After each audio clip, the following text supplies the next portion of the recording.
Depan ni dah ada landai dah.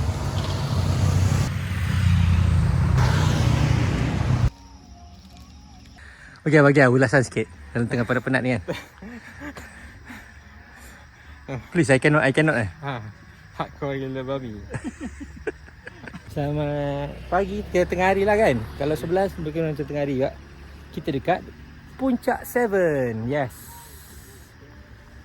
Agak mengarut jugalah climbing ni kan. Tapi okey lah. Cantik. Selfie sikit Puncak 7. Takkan nak isap kokok lagi. Oh, ada kopi boleh isap kokok. Boleh isap kokok.